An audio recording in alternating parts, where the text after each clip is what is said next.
cruzes. Se alguém quiser vir após mim, negue-se a si mesmo.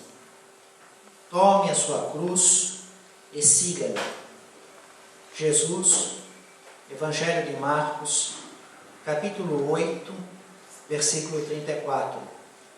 Comentários do Espírito Emmanuel, através da psicografia de Chico Xavier, no livro da Esperança, no capítulo 80.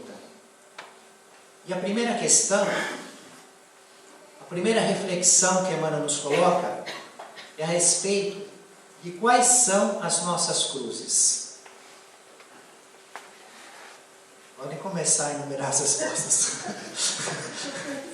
Quais são as nossas cruzes? É difícil pensar, exige muito tempo, já dá para fazer uma fileira de cruzes. Quantas posso falar? Todas que eu consegui pensar. Julgávamos antigamente que nossas cruzes, as que devemos carregar ao encontro do Senhor, se constituíam unicamente daquelas dos exercícios louváveis, mas incompletos, da piedade religiosa.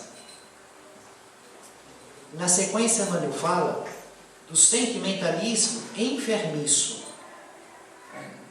E mais adiante, com a doutrina espírita, que nos revela o significado real das palavras do Cristo, aprendemos hoje que não bastam fugas e omissões no campo de luta a fim de alcançarmos a meta sublime. Nesta primeira parte das reflexões, Emmanuel nos quer fazer ver que quando falamos das cruzes, da cruz, quando Jesus se refere nesta passagem, se alguém quiser vir após mim, quem quer? Todos nós queremos. Negue-se a si mesmo, tome a sua cruz. As pessoas costumam colocar apenas uma parte, e não toda. Fazem um corte. Por isso que o título das reflexões são Nossas Cruzes.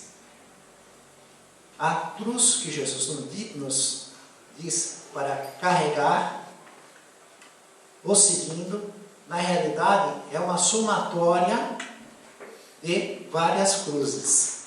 Nossas cruzes. E de modo geral a humanidade leva só uma parte. Quando fala, essa é a minha cruz, já pensa no grande problema, na sogra, né? Algo que lhe cause um desconforto. Minha guia mediúnica aqui hoje, o auxílio mediúnico. Né? É isso mesmo que vocês estão pensando. Né?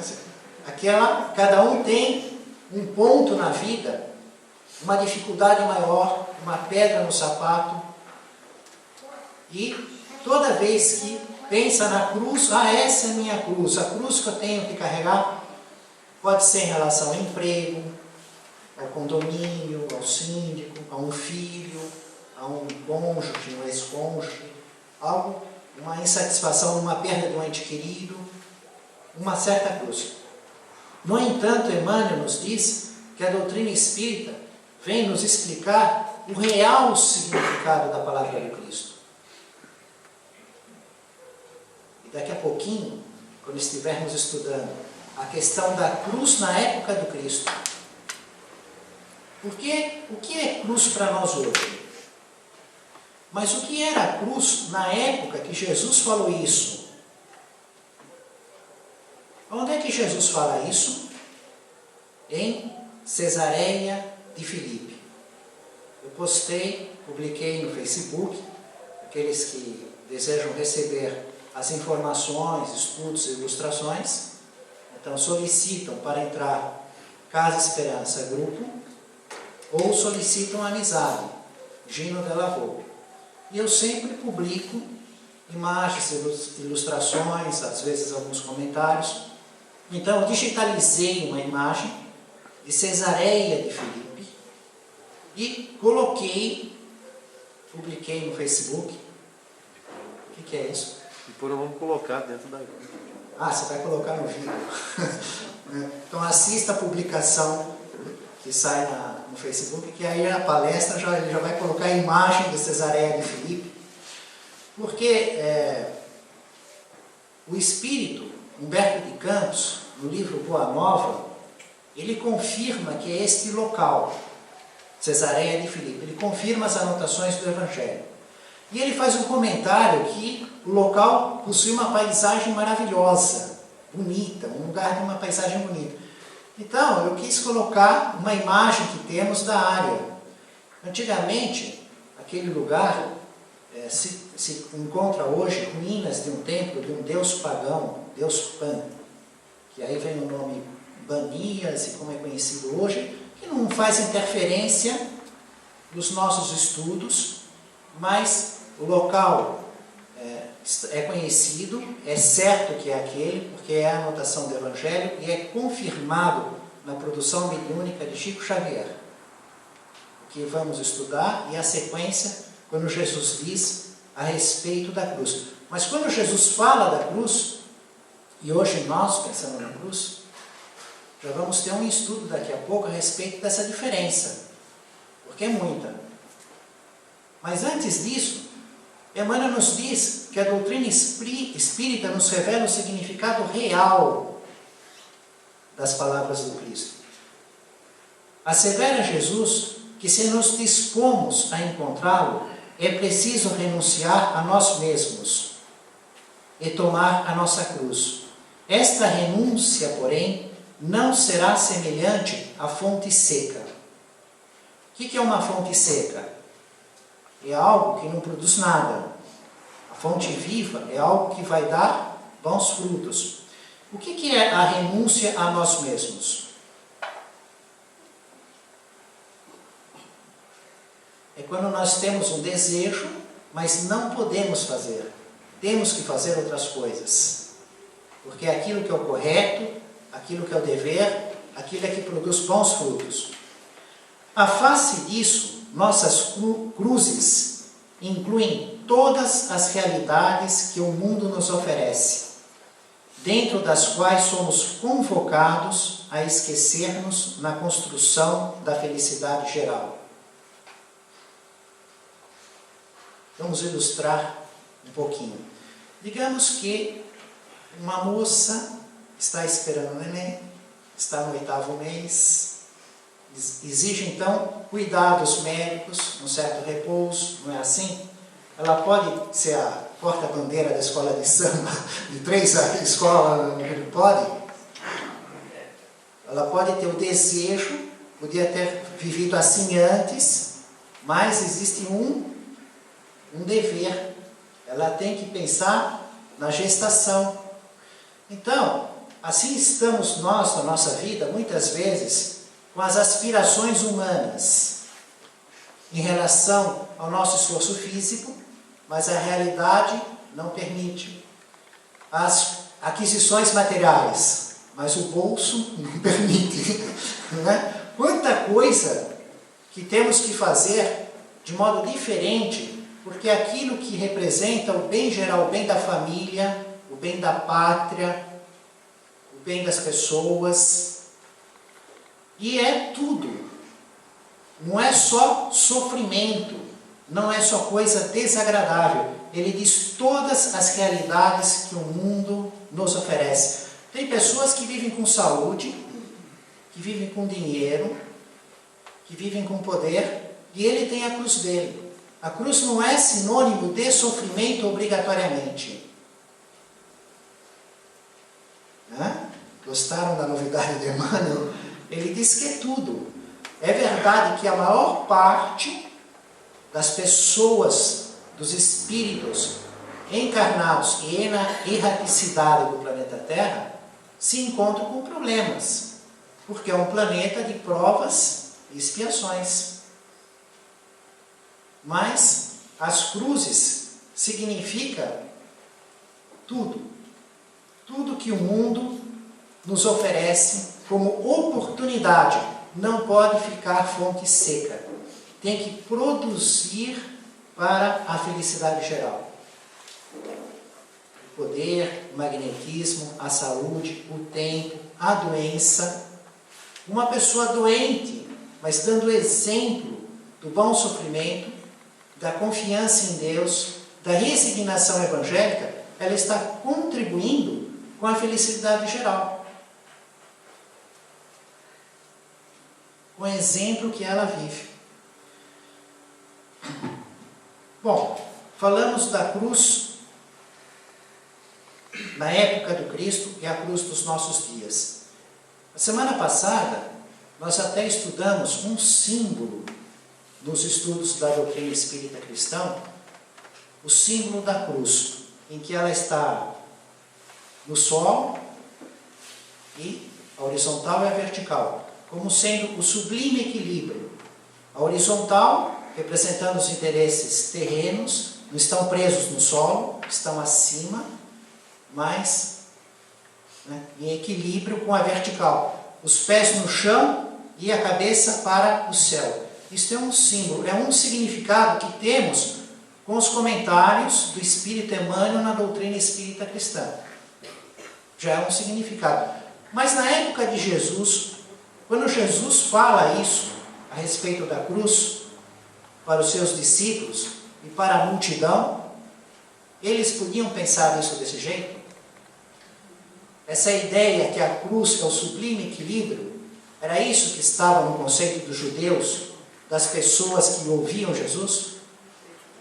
Completamente diferente. Até mesmo o sublime equilíbrio é mais particular da nossa realidade como espíritas cristãos. Porque se tirar já o conceito da doutrina espírita cristã, depois de Cristo, para os cristãos, para o mundo, quando fala em cruz, nós lembramos do quê? Das igrejas, da crucificação de Jesus. O símbolo da cruz já nos leva à ideia do cristianismo, do evangelho, das anotações, das interpretações humanas, das religiões, templo, culto, dogma. Ela abre um universo enorme a respeito de uma religião, de várias interpretações, de seitas. Só que quando Jesus fala, na época que Jesus diz para os seus discípulos, nenhum deles sabia que Jesus ia ser crucificado. E qual era o conceito de cruz para eles? A cruz era imposta pelo Império Romano. No caso particular de Jesus, ele foi condenado no Sinédrio e Roma confirmou a sentença. E morrer na cruz naquela época, o que significava? Era o símbolo do quê? A pior desgraça possível, a maior vergonha que podia existir, o maior vexame que podia existir no mundo era morrer crucificado. Isso é o que significava. Essa que era a ideia. Então, quando Jesus diz esta frase, faz essa exortação, aquele que quiser segui-lo, renuncie a si mesmo. Deixe de pôr em primeiro lugar seus interesses particulares. Carregue a sua cruz. Usa este símbolo, usa o símbolo da cruz para segui-lo. É um choque brutal. Imagine a emoção das pessoas. Jesus falando a respeito do símbolo da pior humilhação que existe no mundo. Carregar aquilo para segui-lo. É completamente diferente do que tem como símbolo hoje. Mas quando é que Jesus diz isso? O que acontecia antes? O que estava acontecendo em Cesareia de Filipe, o fato que antecede a circunstância entre os homens para que Jesus aproveite a oportunidade e diga isso. Jesus partiu com os seus discípulos para os povoados de Cesareia de Filipe. E no caminho, estando ele orando em particular, vieram a ele os discípulos, aos quais perguntou: quem dizem os homens ser o Filho do Homem? Então Jesus se encontrava só em oração, um pensamento elevado a Deus. Os discípulos perambulavam pelas aldeias, pelos lugares. Chegaram até o local em Cesareia de Filipe, talvez perto daquelas águas maravilhosas, como está lá na fotografia. E Jesus pergunta para eles, visto que eles foram falar a respeito da vida de Jesus, do reino dos céus, das curas. Então Jesus faz essa sondagem com opinião pública, através dos seus discípulos. O que os homens dizem a respeito de mim? Vocês foram lá, falaram das minhas curas, das parábolas, da doutrina do reino dos céus, trouxeram as boas notícias. Jesus queria saber a reação, como eles interpretaram. E as respostas foram: uns dizem que é João Batista, outros que é Elias, outros ainda que é Jeremias, ou algum dos profetas que ressurgiu. Vejam que interessante. Ninguém, absolutamente nenhum judeu, viu com tudo aquilo que foi descrito sobre Jesus que ele era o Messias. O Messias anunciado por Moisés. Com dezenas e dezenas de detalhes nas Escrituras Sagradas. Apesar de ser relatado todo o poder de Jesus, ninguém julgou que ele pudesse ser o Messias. Pergunta: por quê? Porque ele era pobre. As riquezas, as aparências exteriores não correspondiam ao Messias esperado. Não era falta de poder. Curar um cego de nascença, um paralítico, dominar fenômenos da natureza, transformar água em vinho. Não faltava poder. Faltava era a expectativa das aparências exteriores. Eles imaginavam que o Messias enviado por Deus, ungido por Deus, para estabelecer um reino ao povo de Israel que jamais teria fim. Em nenhum momento citaram as forças armadas, os soldados, as lâminas, os poderes revolucionários, as pragas. Como Jesus faria isso para tirar o poder do Império Romano, tirar a águia do templo? Foi falado de curas, de poder sobre elementos da natureza, do reino dos céus. Isso não correspondia à expectativa da massa do povo judeu em relação ao Messias. Então eles disseram: João Batista, Elias, Jeremias, algum profeta. Nessas respostas, nós podemos observar noções elementares de reencarnação e de mediunidade, contato ostensivo com os espíritos. Por quê? Por exemplo, João Batista foi contemporâneo com Jesus. Viveu junto, depois foi decapitado. Ora, então o único jeito de dizer que Jesus era João Batista seria estar dizendo assim: bom, o espírito de João Batista é que está agora fazendo essas coisas que Jesus faz. É o poder de Jesus, seria uma opinião daquele que falou é João Batista. Quando eles falam, foi o profeta Elias, eles estão dizendo, ou foi a influência do espírito do profeta Elias, ou é a reencarnação do profeta Elias. O profeta Elias viveu muitos séculos antes. Disseram: Jesus então ele é o profeta Elias. Ou é a reencarnação, ou é a influência do espírito. Profeta Jeremias, ou algum dos profetas. Então existia em algumas pessoas, essa ideia vagueava para lá e para cá, né, misturada nos outros conceitos, como a reencarnação ou como a influência dos espíritos. Mas ninguém dizia que Jesus era o Messias. Então disse-lhe Jesus: e vós, quem dizeis que eu sou? Eles ficaram perplexos. um silêncio enorme, ficaram assim. Por quê? Porque eles conheciam os dois lados da moeda.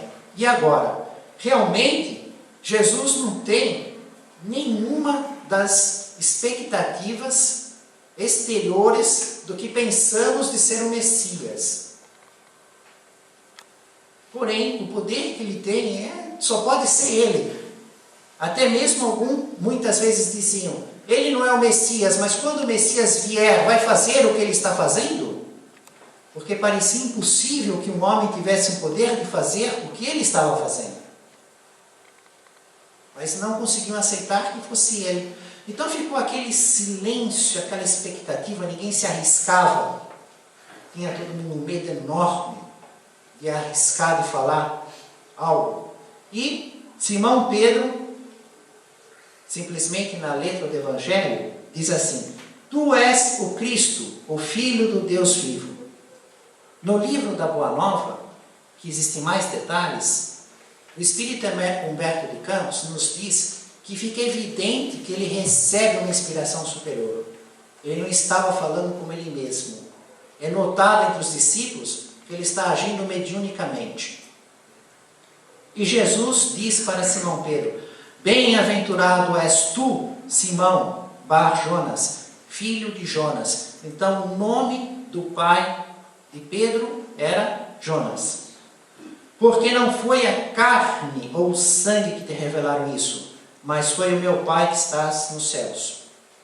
Nesta parte da anotação do Evangelho, nós observamos expressamente, na anotação do evangelista expressa, Jesus afirmando a mediunidade, a intermediação. Não foi a carne e o sangue, não foi o teu próprio cérebro que pensou isso. Falando nos dias de hoje, não foi o teu próprio coração que pensou isso, falando do jeito dos judeus da época, porque para os judeus da época era o coração que pensava. Toda a faculdade da alma estava no coração. Nós hoje separamos o cérebro do coração, o cérebro do pensamento e o coração do sentimento. Na realidade, nem coração nem cérebro pensam. É o espírito, é o centro inteligente do espírito. Nem o corpo espiritual, o perispírito não pensa, é uma matéria, é um instrumento do espírito. Cérebro não pensa. Porém, ele é o principal instrumento da carne e do sangue que o espírito se utiliza. É como o nosso computador, a placa-mãe e o sistema de hardware que está lá. Quem pensa somos nós, ou o nosso computador pensa.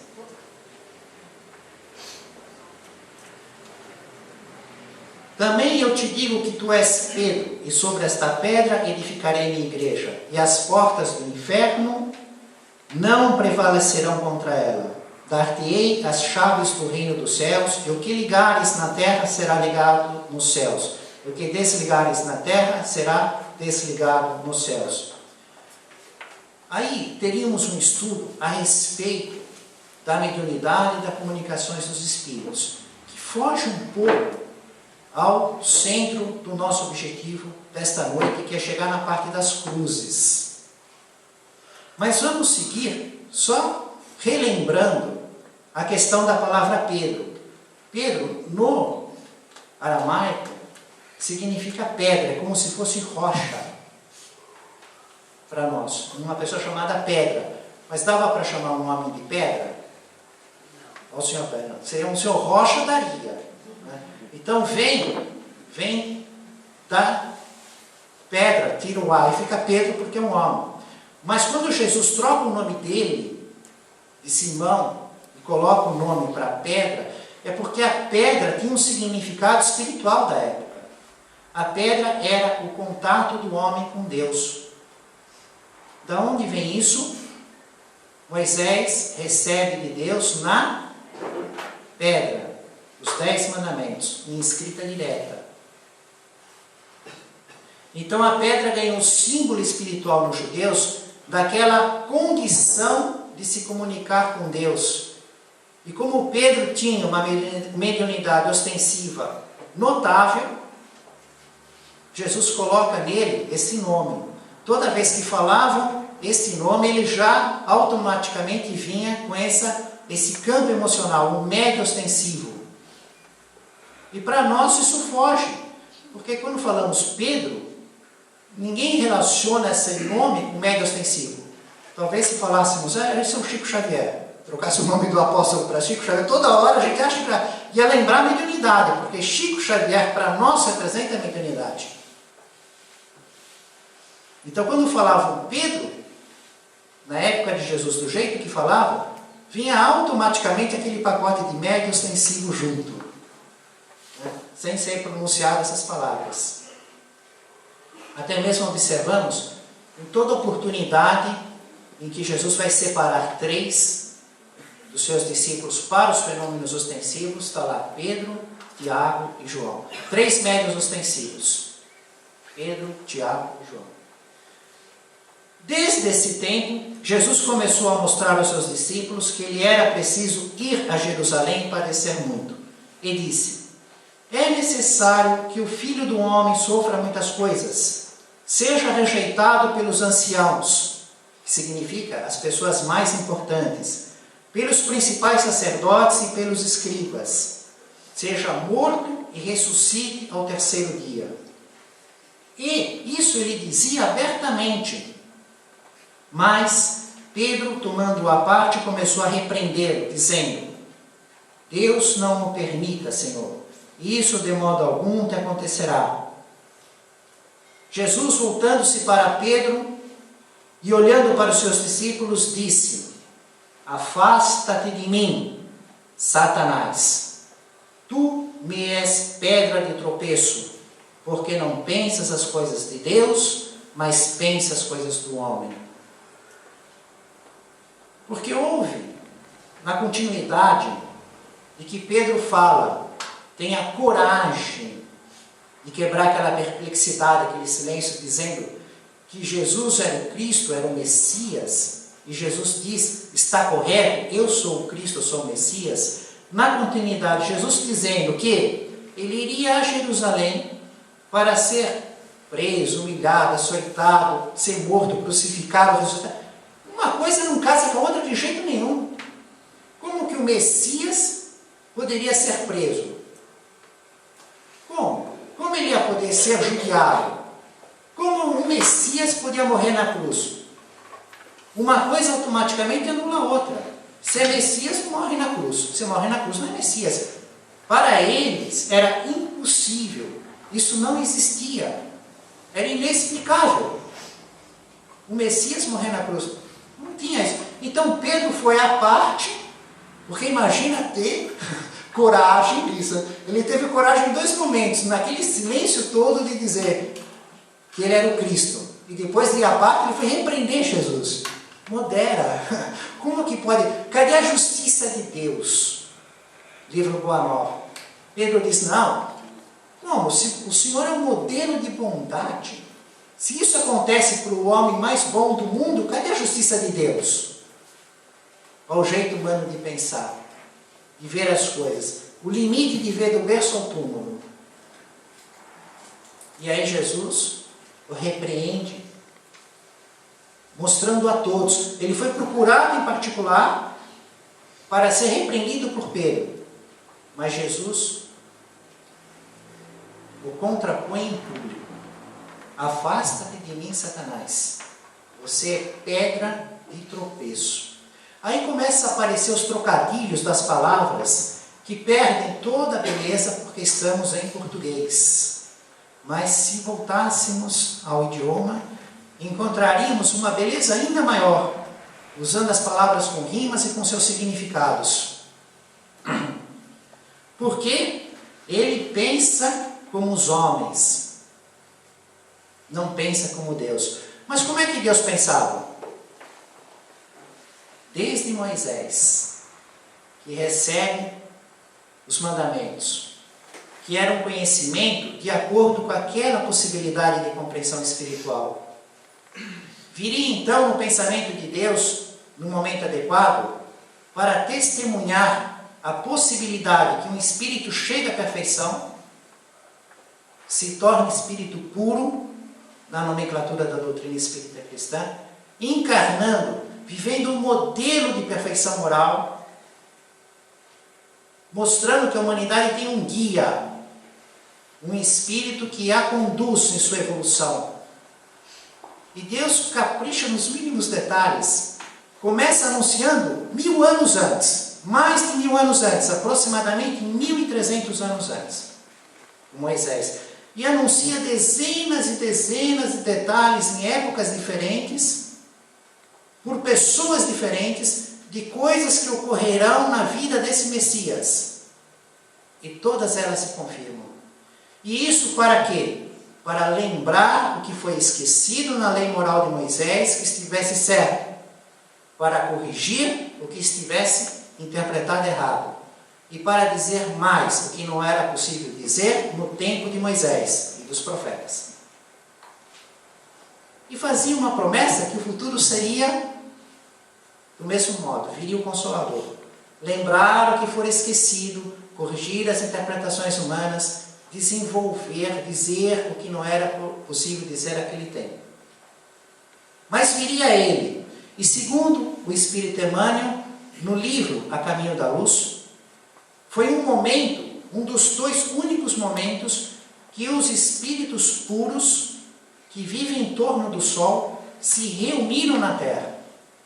O primeiro foi para a formação do planeta Terra, quando Jesus foi convidado a formar o planeta Terra e governá-lo até o fim dos seus dias. O segundo é quando esse Espírito iria encarnar para trazer o Evangelho. O Evangelho ficará para sempre. O reino que não terá fim. É o nosso caminho evolutivo. Esse é o pensamento de Deus. Porém, o pensamento de Pedro, o pensamento dos homens, queriam Jesus sempre, queriam se libertar do domínio do Império Romano, queriam que aqueles poderes, como foi de Moisés, que libertou o povo hebreu da escravidão do faraó, numa sequência de pragas, que esses poderes fossem utilizados para as satisfações das aspirações humanas. Mas neste momento, o pensamento de Deus era diferente do pensamento do homem. Deus é Criador e continua pensando assim em relação à nossa realidade. Então, a todo momento, por nos amar infinitamente, Deus trabalha em cada um de nós para a nossa evolução como espírito, para evoluir no saber e na moral, para compreender a realidade da vida no mundo espiritual. E todas as coisas que nos cercam, a saúde ou a doença, a riqueza ou a pobreza, os relacionamentos bons ou ruins, as ilusões e desilusões, tudo é experiência para nos possibilitar a evolução como espírito.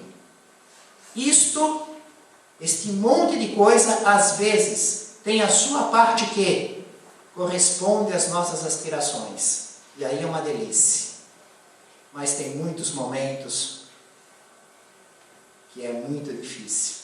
Porque é completamente oposto às nossas aspirações humanas. Porque as nossas aspirações humanas, pensando como homens, muita saúde para dar a vender, muito dinheiro no bolso, não é? São as aspirações humanas.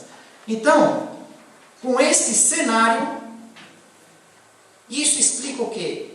Foi neste momento, foi com esta condição emocional de ter mostrado, de ter evidenciado, de ter ressaltado desta maneira o que é o pensamento de Deus, o que é o pensamento humano, o que é necessário, que Jesus fala nas multidões. Chama as multidões e fala.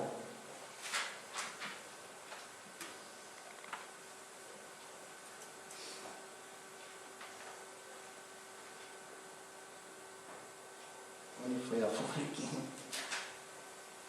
E convocando a multidão, juntamente com seus discípulos, Jesus dizia a todos: se alguém quer vir após mim, negue-se a si mesmo, tome a sua cruz e siga-me. No Livro dos Espíritos, nós vamos ter um estudo a respeito das cruzes, nossas cruzes. Então nós temos a questão 132. Qual é o objetivo da encarnação dos Espíritos? Qual é o objetivo da encarnação dos Espíritos? Evoluir espiritualmente, buscando a perfeição relativa à criatura. Mas é só esse?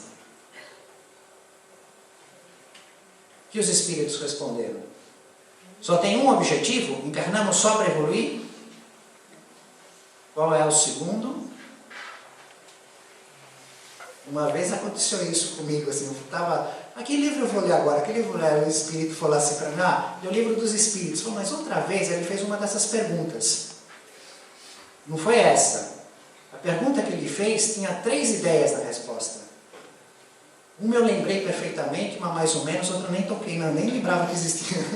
Tá vendo? Não sabe o conteúdo do livro dos Espíritos, quer ficar lendo aqui. Né? Fazer a parte material, a parte do trabalho que lhe cabe na criação universal. O universo inteiro trabalha para cada criatura. Cada criatura tem que trabalhar, tem que fazer a parte que lhe cabe. As plantas, os animais, os vírus, as bactérias, as aves, os peixes, os homens, em todos os planetas, cada um está fazendo um trabalho, vai de inconsciente a consciente. De pequeno a gigante. Tudo trabalha.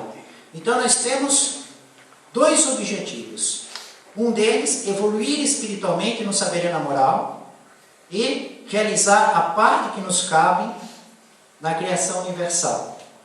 E o capítulo 10, vejam que interessante. Ele tem como título, Ocupações e Missões dos Espíritos. E o que isso tem a ver com as nossas cruzes? Porque Jesus falou que nós temos que pegar a nossa cruz. E Emmanuel nos diz que a nossa cruz é um monte de cruzes, assim, uma, outra. Várias cruzes, são nossas cruzes. Onde é que nós vamos saber quais são? Como vamos saber isso? Capítulo 10, Ocupações e Missões dos Espíritos. Ele nos traz algumas informações sobre as nossas cruzes, a parte que nos cabe. E a questão 558, ela vem a repetir a essência, o conceito da 132, daquela do objetivo da encarnação. Os espíritos têm outra coisa a fazer além do aperfeiçoamento pessoal? É a pergunta que Allan Kardec faz. Os espíritos dizem, eles cooperam para a harmonia do universo, executando as vontades de Deus, de quem são ministros. A vida espírita é uma ocupação contínua, mas que nada tem de penosa, como acontece na vida terrena, porque não há a fadiga corporal, nem as angústias, as necessidades materiais. Então o que acontece é que ele dá uma resposta relativamente parcial. Vão ter uma série de perguntas que vão falar das ocupações e missões dos espíritos. E para as nossas reflexões, eu separei 4. A 570. Os espíritos sempre percebem os desígnios de que são encarregados de executar? Porque muita gente já chegou e falou assim, eu não sei qual é a minha missão, eu não sei o que eu vim fazer aqui, eu não sei porque eu estou aqui. Não é? Eu já vi, eu não sei o que eu faço aqui, não sei porque eu vivo, não sei porque eu existo, não sei porque... E ele pergunta, os espíritos sempre percebem? E os espíritos dizem, não. Muitos deles são completamente cegos. Dizem, eu não sei, e ele está certo, ele não sabe mesmo. Até aí, mas devia saber. Fica ignora, mas devia saber. Mas o conhecimento vem com o esclarecimento, o progresso espiritual. Existem outros que sabem muito bem com que objetivo agem. E isso é um desafio que devemos levar para a nossa casa, para as reflexões. Porque se temos muitas cruzes, e que muitas vezes nós não sabemos Então imagina, de repente não estamos fazendo nada do nosso dever. Algumas delas podemos estar cientes e outras não. Existem aqueles que não têm ciência de nenhuma. Nós temos de algumas. Então convém entrar nesta observação das coisas que nos cercam, das oportunidades, do que nos é emprestado por Deus, em termos de corpo, tempo, recursos financeiros, relacionamento, luz nos livros, nas palestras que estão no YouTube, dos grandes estudiosos, toda a riqueza, em todos os aspectos, as oportunidades, e fazer um inventário aí, uma análise interior, se estamos realmente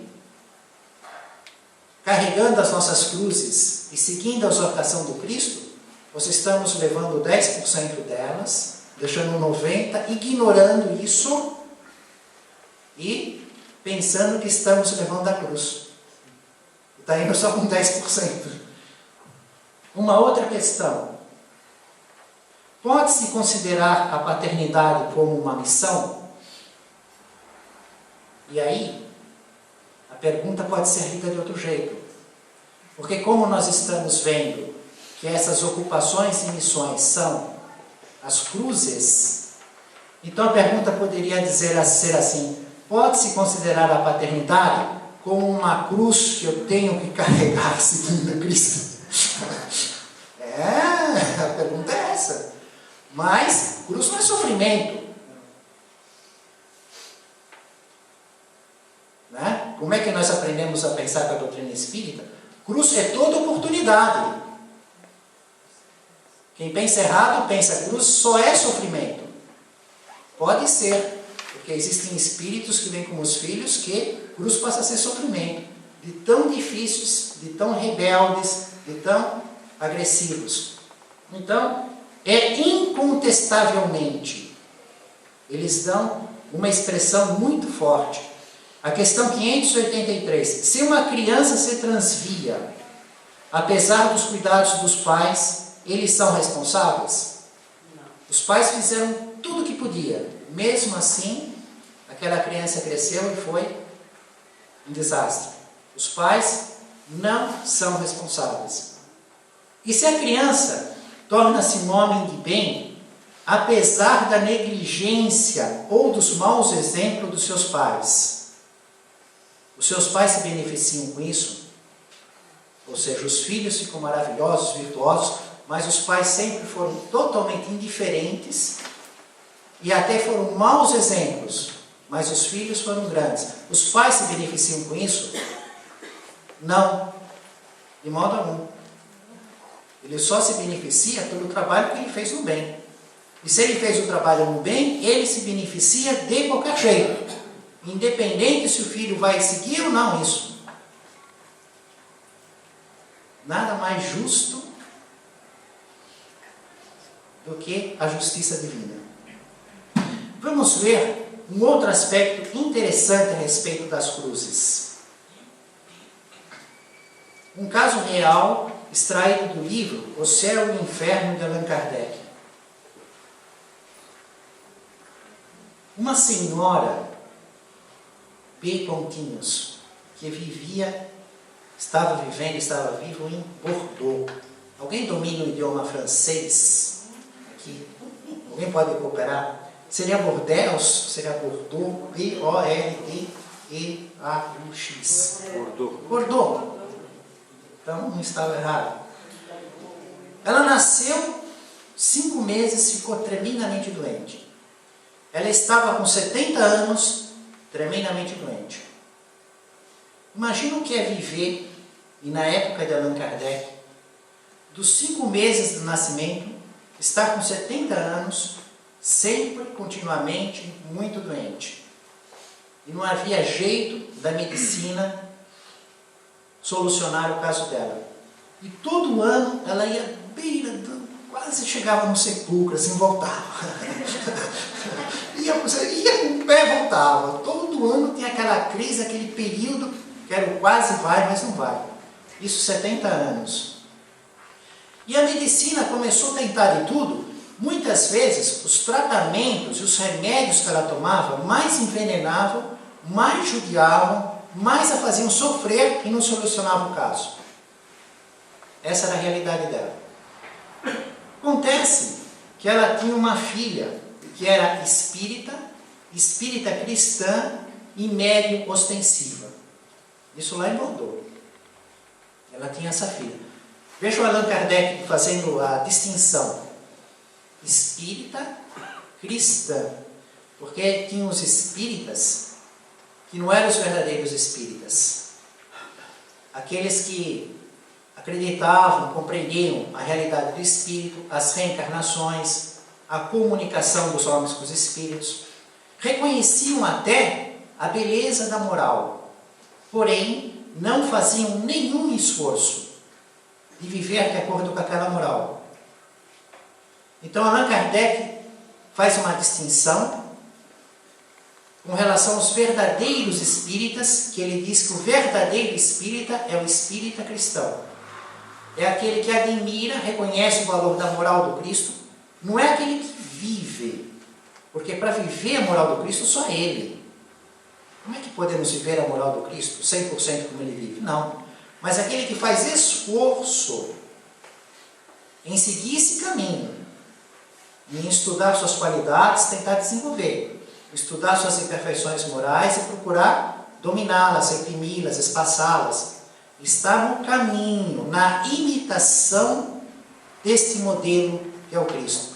Por isso, a primeira edição do Evangelho segundo o Espiritismo foi a imitação do Evangelho, um convite para buscarmos viver de acordo com a moral que Jesus exemplifica. Então, esta filha da senhora B, em Bordeaux, que era médium ostensivo, pediu a Deus para suavizar as cruéis provações que sua mãe estava sofrendo. Dos 5 meses aos 70 anos, muito doente, muito doente. O que ocorre? O guia mediúnico, o seu mentor espiritual, o guia aparece, se comunica para a filha dela e diz assim: você não deve pedir para Deus o objetivo de diminuir, suavizar as provas que sua mãe está passando. Não faça isso está errado.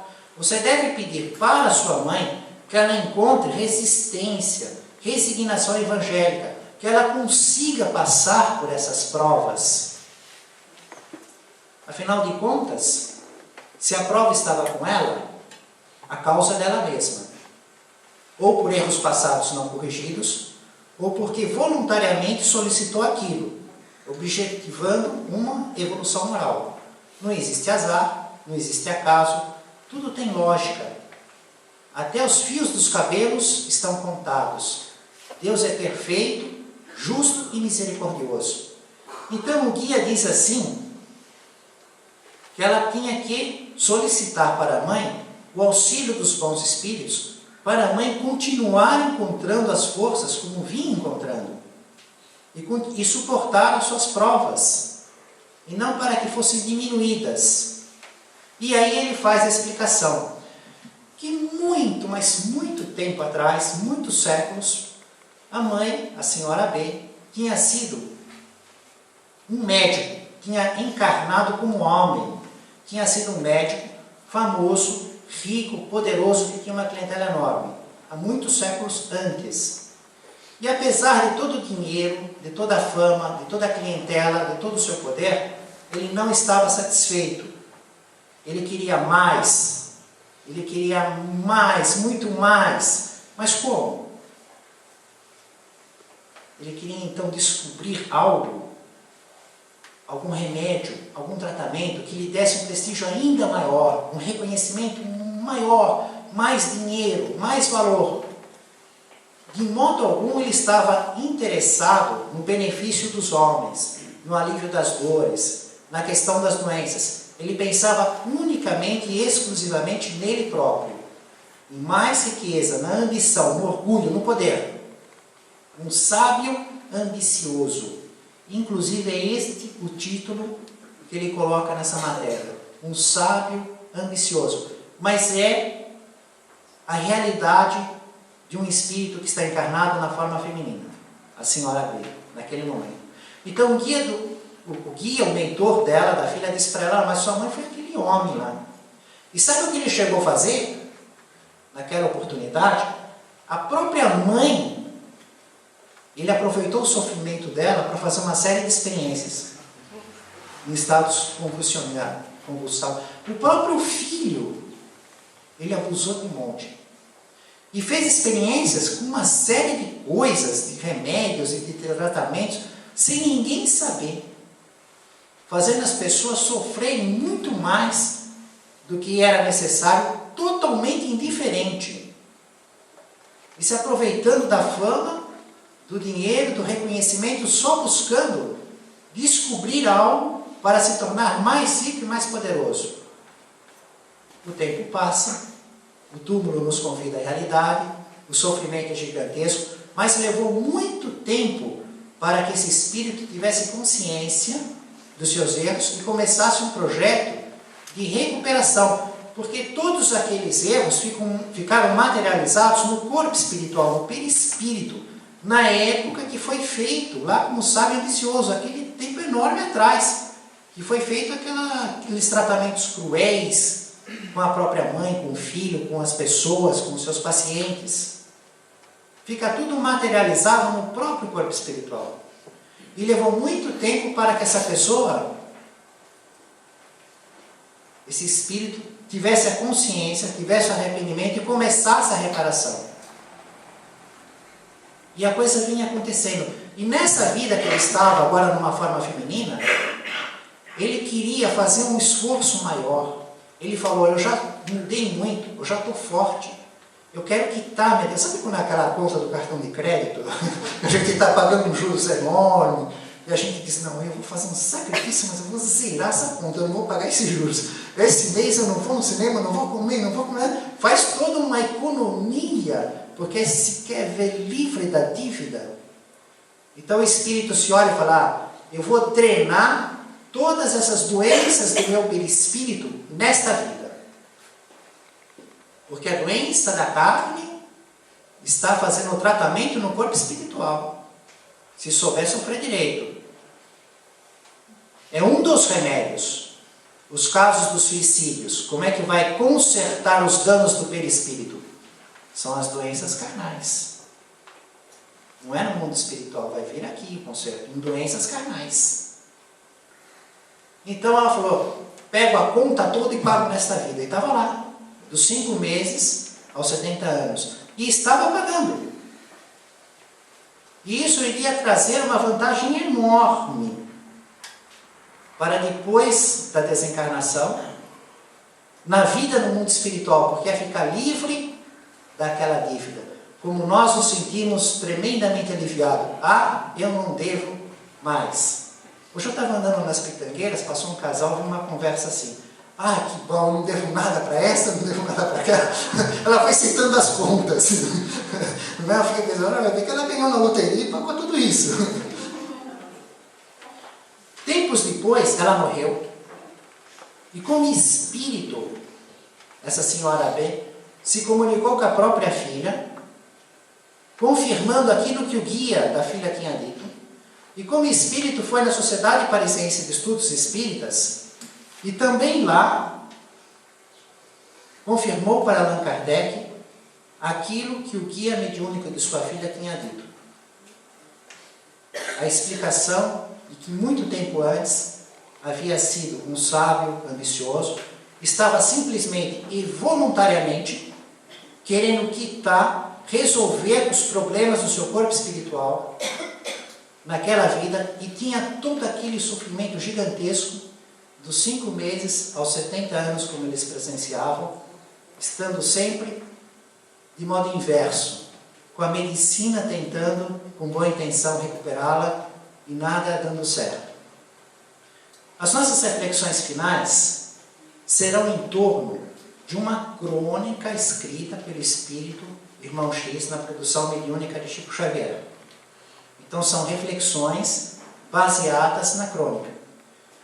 Como o nosso estudo é a respeito de cruzes, da cruz, nos lembramos do momento em que Jesus sai do pretório, da Torre Antônia, do Palácio Fortaleza, pretório, Torre Antônia, após ter sido açoitado, estar com a coroa de espinhos, ser cuspido, humilhado, com a pena da crucificação confirmada, sai carregando a cruz em direção ao Calvário. Neste caminho, com a multidão furiosa, enlouquecida, que via o estado estarrecedor que se encontrava o corpo de Jesus, observa que em dado momento Jesus é auxiliado por Simão, o sirineu, para carregar a cruz. E a multidão enfurecida, enlouquecida, tendo que ser contida pelos soldados romanos, para que a pena fosse cumprida, a crucificação. A maior parte das pessoas do seu relacionamento, daqueles que foram curados, estavam ausentes ou omissos. Os seus discípulos o abandonaram, com exceção de um, João, que seguia com Maria, e algum outro disfarçado que seguia ao longe. E eles viam aquela imagem, a cruz visível, a cruz que Jesus levava. Mas eles não viam o invisível. A condição de Jesus, Espírito puro, cumprindo fielmente a vontade de Deus, cumprindo exatamente o plano de sofrer a crucificação, de aparecer em corpo espiritual, de se comunicar com Maria Madalena, se comunicar espiritualmente, parecendo espírito para os discípulos, os apóstolos, uma vez em Tomé, a segunda vez com Tomé, para as duas pessoas no caminho de Emaús, aparecer para 500 galileus juntos, no mar da Galileia, em Genezaré, aparecer depois para Paulo, Saulo de Tarso, aparecer outra vez para Paulo, designar Estevão como seu guia mediúnico para ele fazer as cartas. Todo um trabalho testemunhando, provando, preparando, desenvolvendo mediunicamente os seus discípulos, aqueles que aprendiam com ele em Pentecostes, para que fossem médios ostensivos e pudessem explicar os evangelhos, inclusive em outras línguas, cumprindo um plano para evoluir a humanidade na Terra. A nossa evolução. E naquele tempo Jesus seguia como parte necessária desse plano, carregando a sua cruz em direção ao Calvário. Eles viam apenas a parte visível, o corpo estraçalhado, a coroa de espinhos, aquele sangue, e não viam essa parte invisível. Por outro lado, Jesus olhava para eles e via em cada um deles a circunstância que se encontrava. O espírito irmão X nomeia alguns deles: Joabe, o cambista, Apolônio, o soldado, Caleb, Amós, José de Arimateia, Nicodemos, algumas dessas pessoas, e cada uma delas vivia a sua realidade.